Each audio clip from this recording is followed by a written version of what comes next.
नमस्कार दोस्तों, स्वागत करता हूं आपके अपने यूट्यूब चैनल डिजिटल वर्ल्ड में।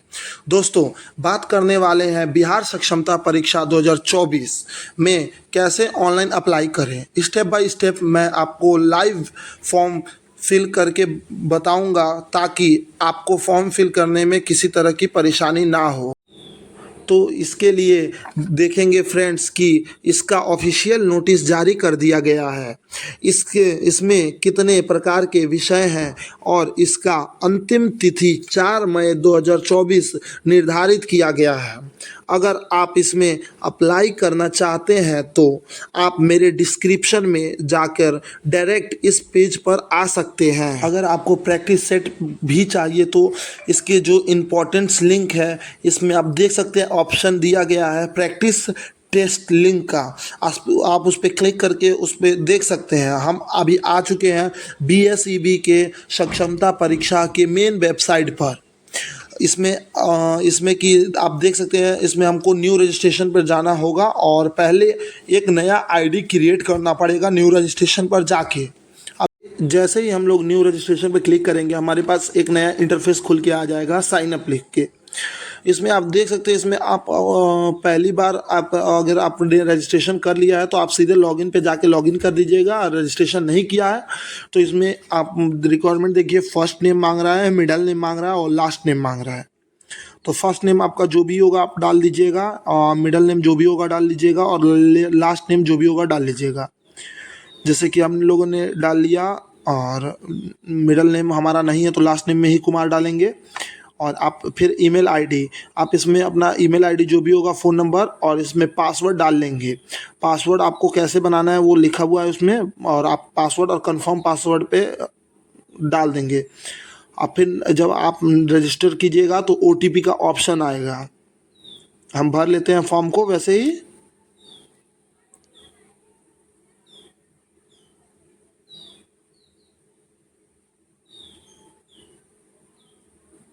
आप देख सकते हैं हम लोगों ने भर लिया पूरा डिटेल और OTP का ऑप्शन आ गया। हम लोग OTP डाल के और रजिस्ट्रेशन पे क्लिक कर देते हैं। अब देखिएगा, हम लोगों ने रजिस्ट्रेशन पे जैसे ही क्लिक किया हम लोग वापस फर्स्ट इंटरफेस पे आ गए और साइड में लिख दिया रजिस्ट्रेशन हो गए। किसी तरह का कोई नोटिस नहीं दिया। अब इसमें जो मोबाइल नंबर और जो पासवर्ड आप क्रिएट किए थे और जो मोबाइल नंबर डाले थे वो डाल के लॉगिन कर लेंगे। पर्सनल इन्फॉर्मेशन पे हम लोग आ चुके हैं। पहला जो पेज हमारा खुल के ओपन हुआ है उसमें पहला हम लोग आ चुके हैं फर्स्ट पे। और इसमें आप देख सकते हैं कि मतलब पूरा डिटेल एक ही फॉर्म में भर देना है। इसमें आपका नाम सेलेक्ट कर लेना है और फिर इधर जनरल सेलेक्ट करना है, जेंडर। इसमें आज कैलेंडर खुल जाएगा, कैलेंडर में ईयर, फिर ईयर के बाद ईयर आप डाल देंगे, फिर मंथ डाल देंगे और जो भी मंथ है आपका, फिर मंथ के बाद आप उसमें अपना डेट डाल देंगे। वैसे ही सेम कंफर्म पे करना है। और आप अगर जो भी कैटेगरी से बिलोंग करते हो वो, जैसे हम लोगों ने जनरल डाल के आपको दिखा रहे हैं कि हम लोगों ने, जैसे ये देख सकते हैं हम लोग डाल दिए, जनरल डाल दिए हम लोग। फिर कंफर्म पे भी जनरल डालेंगे, या EWS डालते हैं तो EWS डालेंगे, या OBC डालते हैं तो OBC डालेंगे। और आपको अगर आप EWS या कुछ भी डालते हैं तो उसका सर्टिफिकेट जो मिलता है आपको उसको अपलोड करना पड़ेगा वहाँ पे उस सर्टिफिकेट को। जैसे कि और ये 1 MB से कम का सर्टिफिकेट होना चाहिए। और फिर आप नीचे आते हैं तो सेलेक्ट करना पड़ता है, तो आप ये सेलेक्ट कर लेंगे। और फिर अब इसके बाद आप देख सकते हैं यहाँ पे नेक्स्ट ऑप्शन दे रहा है आधार नंबर फिल का। अब आप देख सकते हैं हम जैसे डाल दिए नो, और आधार नंबर फिल, मोबाइल नंबर डाल दिए, ईमेल आईडी डाल दिया, आधार नंबर फिल का। और आप जो आधार नंबर डालेंगे उसके बाद आपको दे रहा है आधार फ़ोटो फिल करने का। जो आपका आधार कार्ड का फ़ोटो है वो फिल करने का, और इसमें 1 MB से कम का चाहिए। और दोनों साइड का फ़ोटो आपको एक ही पेज में मतलब कट पेज चाहिए, जिसके लिए आप लोग कोलाज का मदद ले सकते हैं, या हम उस पर हम एक अलग वीडियो बना के डाल देंगे। और आप देख सकते हैं इसमें जो भी है मदर नेम डाल देना है, फादर नेम डाल देना है, फुल एड्रेस डाल देना है, इसमें फिल कर देना है। फुल एड्रेस जो भी आपका हो, विलेज हो, पोस्ट हो, थाना हो, जो भी है आपको एक ही मतलब लाइन में लिख देना है। जैसे कि हम लोग देख फिल कर दिए, और यहाँ पे डिस्ट्रिक्ट बता रहा है, स्टेट बता रहा है, और जो आपका पिन कोड होगा वो अपना पिन कोड आप भर देंगे। और उसके बाद हम लोग देख सकते हैं कि अब इसमें यस कर देंगे कि परमानेंट है वही आपका अभी का एड्रेस रह सकता है कि सेम या नहीं। तो अगर नो करेंगे तो आपको भरना पड़ेगा और नहीं तो यस करेंगे तो वही। और उसके बाद टीचर इन्फॉर्मेशन आ गया तो आप कहाँ मतलब किस तरह के पंचायत के हैं कि स्टेट लेवल के हैं कि कहाँ के हैं। और देख सकते हैं name of union unit of current posting, आपका जहाँ भी जो भी प्लेस पे आपका करंट पोस्टिंग होगा आप यहाँ पे वो जगह का नाम फिल कर देंगे। और यहाँ पे आप को सेलेक्ट करना है टाइप ऑफ टीचर, आप किस टाइप के मतलब किस प्रकार के टीचर हैं। जैसे कि हम लोगों ने यहाँ पे पंचायत सेलेक्ट किया है तो पंचायत में 1 से 5 तक आ रहा है। फिर हम लोगों ने चेंज किया तो यहाँ पे देख सकते हैं 1 से 5 तक आ रहा है। ब्लॉक हॉस्टिंग 6 से 8 तक आ रहा है या फिजिक्स के जो आ रहा है टीचर। और उसी तरह से आप जिस विभाग में मतलब जिस पोजीशन पे है तो आप भर दीजिए कि आपका टाइप ऑफ टीचर क्या मतलब किस टाइप के टीचर है आप। और प्रोसीडिंग जो मतलब जो सब्जेक्ट है आपका, जैसे कि हम लोगों ने कुछ भी भर दिया तो यहाँ सब्जेक्ट आ गया तो आप सब्जेक्ट ले लेंगे कि किस सब्जेक्ट के टीचर है।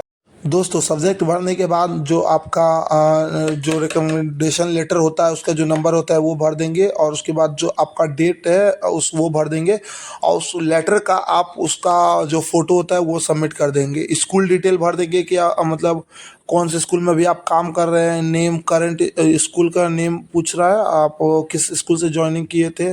ब्लॉक पूछ रहा है कि उसका ब्लॉक कहाँ है। और name of current posting district, जो आपका पोस्टिंग डिस्ट्रिक्ट जहाँ जो भी आप स्कूल में पढ़ा रहेंगे उसका जो मतलब डिस्ट्रिक्ट होगा उसका नाम लिख देंगे। उसके बाद जो भी आपका सेलेक्ट डिस्ट्रिक्ट ज़िला सेलेक्ट कर लेंगे कि कौन सा ज़िला है। और उसके बाद क्या उस सेलेक्ट सेकंड और थर्ड जहाँ भी आपका पहला पोस्टिंग हुआ है दूसरा और तीसरा लाइन से वो सेलेक्ट कर लेंगे। और उसके बाद आएंगे यहाँ पे मैट्रिकुलेशन का बोर्ड और स्कूल या कॉलेज जो भी मतलब उसका नाम होगा वो, passing year, full marks obtaining, full marks कितने मार्क्स का था, जैसे 500 मार्क्स का था।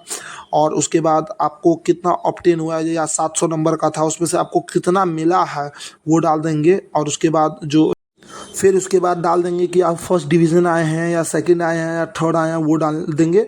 उसके बाद जो इंटर का जो डिटेल होगा वो आप फिल कर देंगे यहाँ पे नीचे, वही सेम प्रोसेस रहेगा। नेम ऑफ बोर्ड डाल देंगे, सीबीएसई है, बिहार बोर्ड है या यूपी बोर्ड है या दिल्ली बोर्ड है, जो भी बोर्ड है वो आप डाल देंगे। और फिर नेम ऑफ स्कूल डाल देंगे और पासिंग ईयर डाल देंगे। वैसे ही आप ग्रेजुएशन का फुल डिटेल डाल देंगे सेम। और फिर उसके बाद पोस्ट ग्रेजुएट का भी आपको सेम वही डालना है कि कौन सा बोर्ड है या मतलब क्या है। जैसे आपने मैट्रिक का हम लोगों ने जैसे फुल इन्फॉर्मेशन दिया वैसे ही सेम प्रोसेस है इसका। ग्रेजुएशन का और पोस्ट ग्रेजुएट का जो भी आपका है मतलब कॉलेज है ओलेज है मतलब जो भी कॉलेज है उसका आप भर देंगे। उसके बाद पोस्ट ग्रेजुएट में भी सेम करना है। और फिर उसके बाद मांग रहा है डिटेल्स ऑफ ट्रेनिंग क्वालिफिकेशन, और जो कि डीएलएड है या बीएलएड है या अदर है जो भी है। तो उसमें आप जो उसका नेम ऑफ बोर्ड है या यूनिवर्सिटी है उसका डाल देंगे और उसका ना कॉलेज का नाम डाल देंगे।